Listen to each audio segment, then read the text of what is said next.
금융연구원은 한국의 올해 경제 성장률이 6%를 기록하고 내년에는 4.4%를 기록할 것으로 내다봤습니다.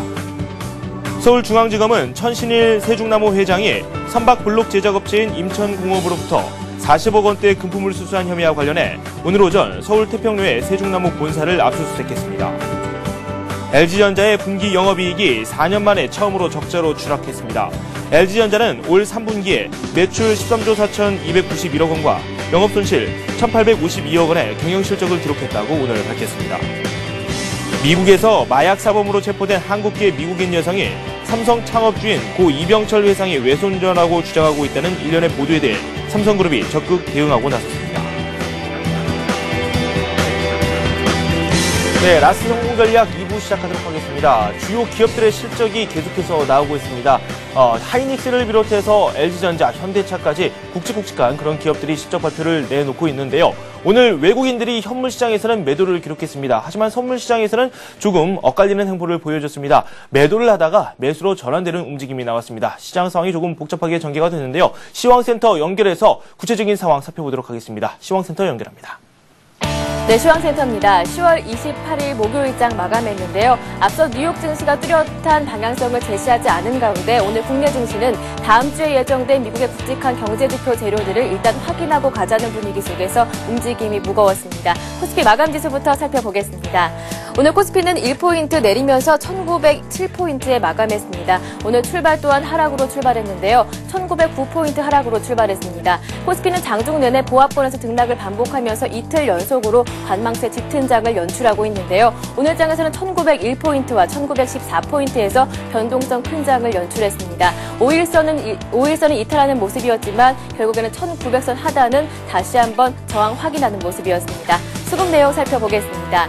장중에 외국인 쪽에서 매도 전환하면서 기관과 외국인이 동반해서 매도 물량을 내놨습니다. 기관 쪽에서는 1,900억 원 정도 매도 우위 나타났고요. 외국인 장 막판 들어서 다시 매수로 바꾸면서 마감했습니다. 오늘 장 관망하면서 외국인 쪽에서는 100억 원 정도 매수 우위가 나타났습니다. 개인 쪽에서 마찬가지로 매수세가 강하게 들어왔지만 지수 상승을 이끌기에는 역부족이었는데요. 개인 쪽에서 1,900억 원 정도의 매수 우위가 나타났습니다.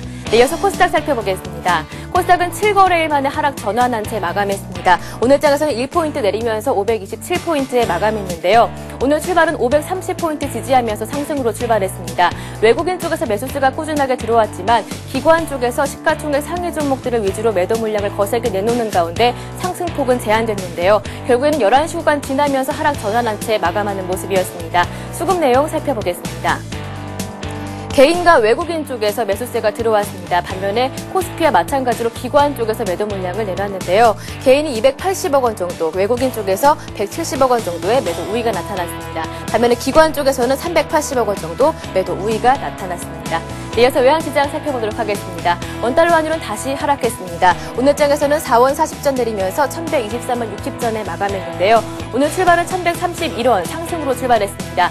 미국의 양적 완화 규모가 시장 기대치를 하회할 것이라는 우려감이 달러 강세를 이끌면서 상승 압력으로 작용했는데요. 하지만 어제 장에서 11원 정도 급등했다는 피로감으로 오늘 장에서는 상승폭이 제한된 채 움직이다가 결국에는 하락으로 마감했습니다.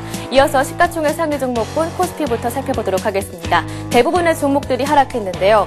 삼성전자가 1.4% 올랐습니다. 76만 원 지켜내는 모습이었고요. 오늘 실적을 발표한 현대차는 시장 예상치에 부합하는 실적을 발표했음에도 불구하고 1% 하락했습니다. 현대모비스 마찬가지로 0.5% 내렸고요. LG화학은 2% 올랐습니다.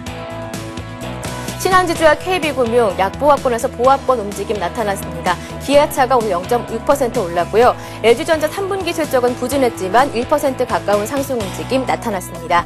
네, 이어서 코스닥 살펴보겠습니다. 셀트리온이 오늘까지 상승 흐름을 유지했습니다. 5% 오늘장 급등했고요. 반면에 서울반도체는 LED주 약세에 3% 내렸습니다. CJ 오쇼핑은 장중에 강세를 보이다가 차익 실현 매물이 나오면서 소폭 하락으로 마감했습니다. 메가스터디는 오늘장 등락을 반복하다가 보합권에 마감했습니다.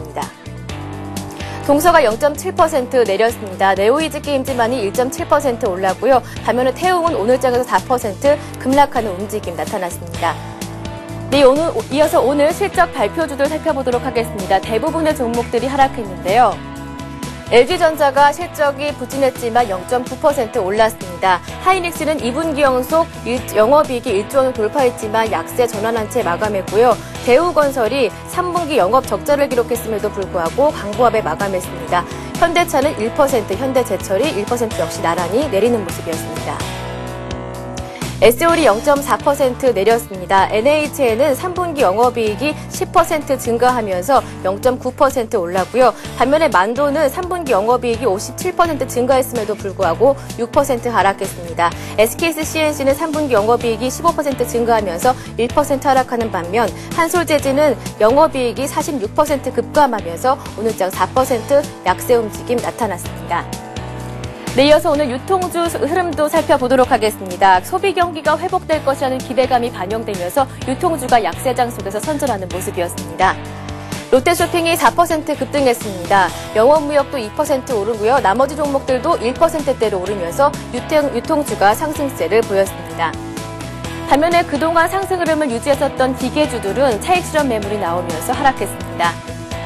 두산중공업이 2% 내렸고요. 한국카본이 2% 내렸습니다. 나머지 종목들도 보합권에서 약보합권 약세 나타나면서 기계주가 약세를 보여줬습니다. 반면에 농업주는 상승했습니다. 사흘째 곡물 가격이 상승세를 이어지면서 농업주들이 동반해서 오르는 움직임 나타났습니다. 삼성정밀화학이 1% 올랐습니다. 포메탈이 6%, 오상자이엘도 6% 급등했고요. 나머지 종목들 2%에서 3%대 상승 움직임 나타나면서 농업주가 강세를 보여줬습니다. 네, 마지막으로 희귀금속 관련주 살펴보도록 하겠습니다. 중국의 히토류 수출 제한 문제를 G20 회의에서 논의할 것이라는 기대감이 반영되면서 희귀금속 관련주들이 일제히 올랐습니다. 스리노드 디지털이 14% 가격 제한폭 가까이 올랐고요. 폴리비전 마찬가지입니다. 해인도 두 자릿수 상승세 나타나면서 희귀금속주가 강한 상승세를 보여줬습니다. 네, 이렇게 시장 흐름 살펴봤습니다. 계속해서 변동성 큰 장이 연출되고 있는데요. 현명한 대응 전략, 라스 성공 전략과 함께 알아보시기 바랍니다. 지금까지 마감 시황이었습니다.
네, 내일장 전략도 한번 세워봐야 되겠죠? SK증권 투자전략부의 고승희 연구원 연결되어 있습니다. 안녕하세요. 예, 안녕하세요. 네, 우리 증시 조정을 받았는데 수급 주체별로 약간 복잡하게 전개가 됐어요. 외국인들이 선현물 모두 매도를 하는 줄 알았는데 후반부에 뒤집어졌습니다.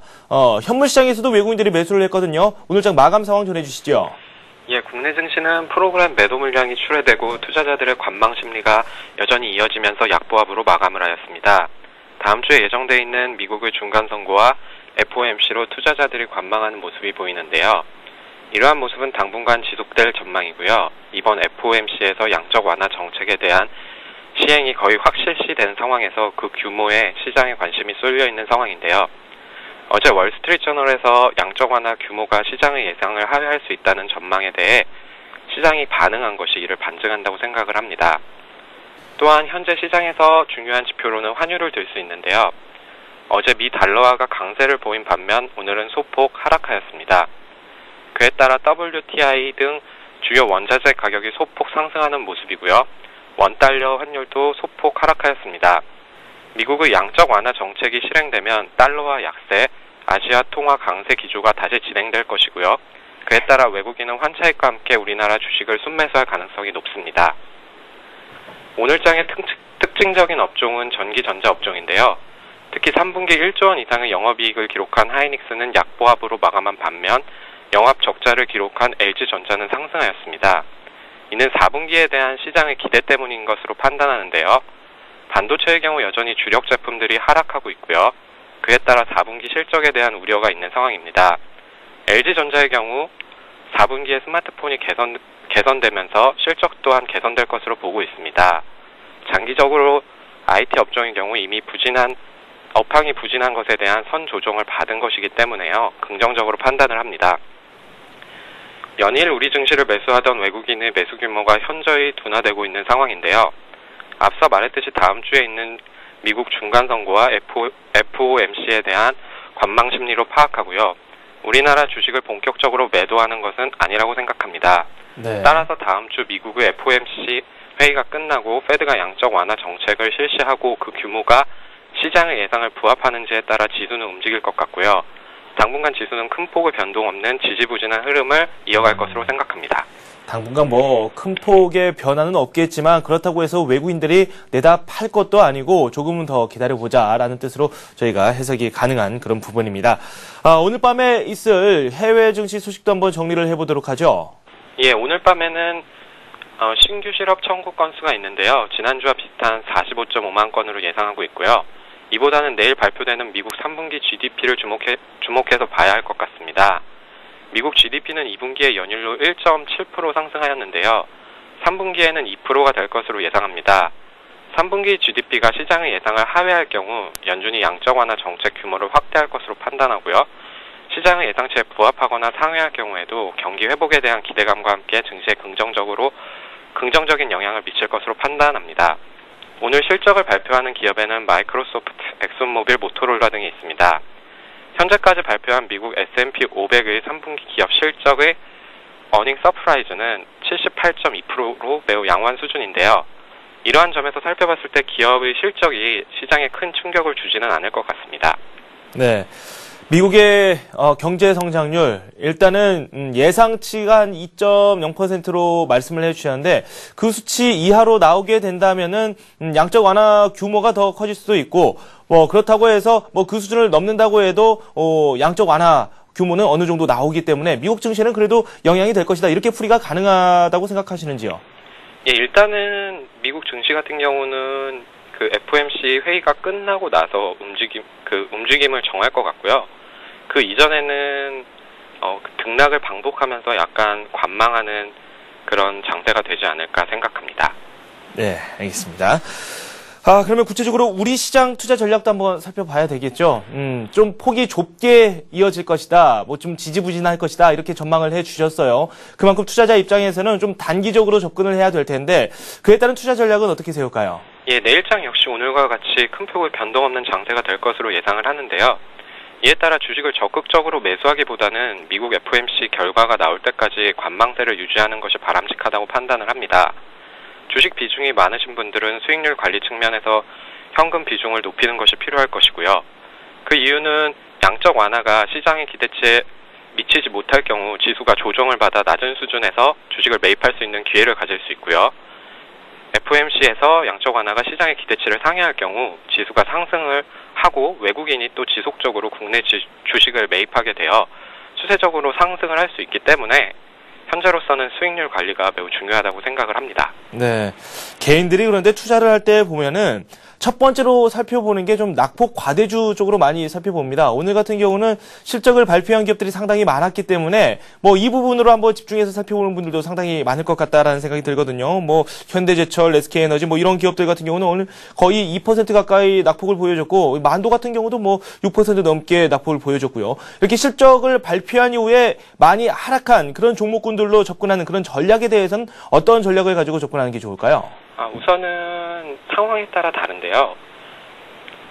실적이 현재 잘 나왔다고 해서 그것보다 더 중요한 거는 4분기 그리고 나서 내년에 실적이 어떻게 잘 나오느냐에 대한 시장의 기대가 훨씬 더 중요하다고 생각을 합니다. 그래서 따라서 큰 폭의 조정이 있더라도 왜 그 종목이 큰 폭의 조정을 받았는지 그리고 향후 수익은 어떻게 될 건지에 대해 확인을 하고 만일 수익이 양호하다고 판단이 되면은 저점 매수하는 것은 바람직한 전략이라고 판단을 하고 있습니다. 네. 그렇다면은 일단은 다음 주가 되기 전까지는 주식을 사기에는 좀 애매한 그런 장이 많이 펼쳐질 것 같다는 생각이 들어요. 좀 부진하기도 할 것 같기도 하고요. 예. 그렇다면 조금 더 기다려보고 다음 주를 한번 노려보는 게 더 나을까요? 예, 개인적으로는 저는 당분간은 그냥 주식을 보유하기보다는 수익률 관리가 훨씬 더 중요하다고 보고 있고요. FOMC가 끝나고 확인하고 주식을 매수해도 늦지 않았다고 판단하고 있습니다. 네, 뭐 지금이 바닥이라고 생각하기보다는 조금 더 수익이 조금 더 줄더라도 일단은 다음 주로 넘어간 이후에 주식시장 대응을 한번 해보자, 이렇게 말씀을 정리하도록 하겠습니다. 두 말씀 고맙습니다. 예, 감사합니다. 네, 지금까지 SK증권 투자전략부의 고승희 연구원과 함께했습니다. 자, 가 이어집니다.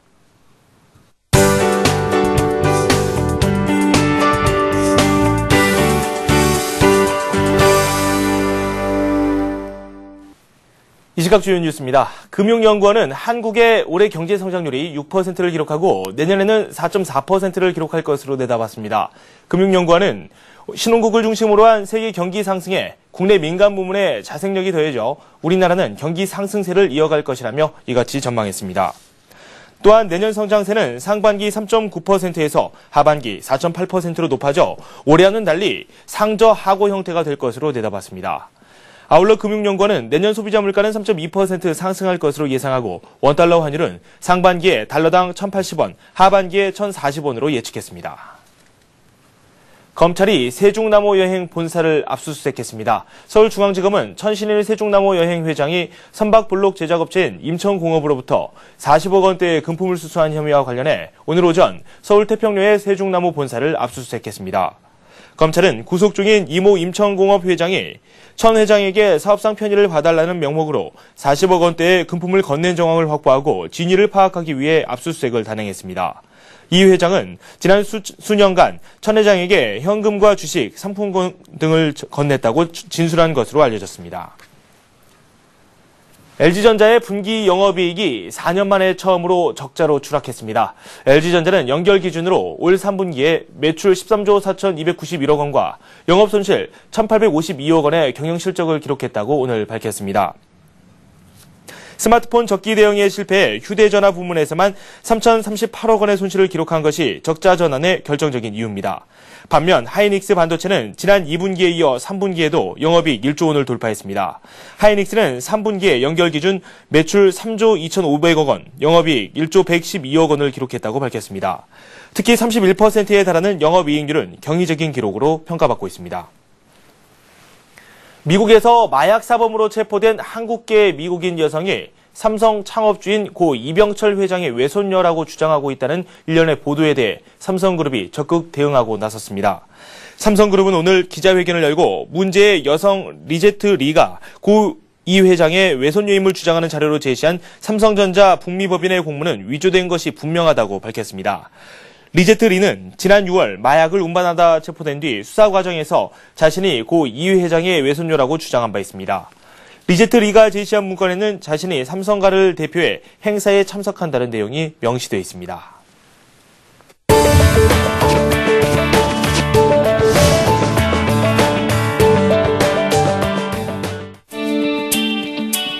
증권금융 뉴스입니다. 아주캐피탈은 오늘 통합금융 브랜드인 굿플러스를 출범시켰습니다. 이는 그동안 상품에 따라 개별적으로 사용하던 브랜드를 일원화한 것으로 앞으로는 자동차 금융과 리스 금융, 개인 금융, 기업 금융 등 모든 상품에 일괄 적용하게 됩니다. 대한생명은 강원도 속초의 한화 리조트에 고객 상담을 위한 창구인 설악지점을 오늘 열었습니다. 보험업계에서 휴양시설에 고객 상담 창구를 설치한 것은 이번이 처음입니다. 이 지점에는 설계사 2명이 상주하면서 콘도 이용 고객을 대상으로 보험 상품 소개와 재테크 상담 등을 벌일 예정입니다. 우리은행은 제18차 남북 이산가족 상봉행사에 참가하는 가족들을 위해 임시 환전소를 운영합니다. 환전소는 남측 이산가족의 사전 집결 장소인 속초 한화리조트에 설치되며 29일과 30일, 다음 달 2일과 3일 나흘에 걸쳐 상봉단이 쓸 달러화를 환전해줄 예정입니다. 이철희 전임 사장 사퇴로 공석인 자산관리공사 캠코 사장에 장영철 미래기획위원회 실무단장이 내정된 것으로 알려졌습니다. 캠코 임원추천위원회 임추위는 공모에 지원한 8명의 후보자를 놓고 심사를 벌인 끝에 장 단장을 사장 후보로 선정한 것으로 전해졌습니다. 캠코는 다음 달 2일 주주총회를 열어 신임 사장 선임 안건을 의결할 예정입니다. 네, 우리 증시가 조정을 받았는데 낙폭이 그다지 크지는 않았습니다. 다음 주 이벤트를 준비하는 그 과정이라고 생각하면 될 것 같은데요. 이 외국인들이 매도를 하다가 후반부에 현물 시장에서도 매수를 기록하는 모습을 보여줬습니다. 코스피는 1907로 마감이 됐고요. 코스닥은 527을 기록했습니다. 아시아 지역 주요 증시는 혼조세로 장이 진행되거나 현재 마친 상태인데요. 먼저 일본부터 살펴보도록 하겠습니다. 일본 증시는 마감이 됐죠. 크게 움직이지 않았고 보합권 속에 마감이 됐습니다. 9,366으로 마감이 됐고요.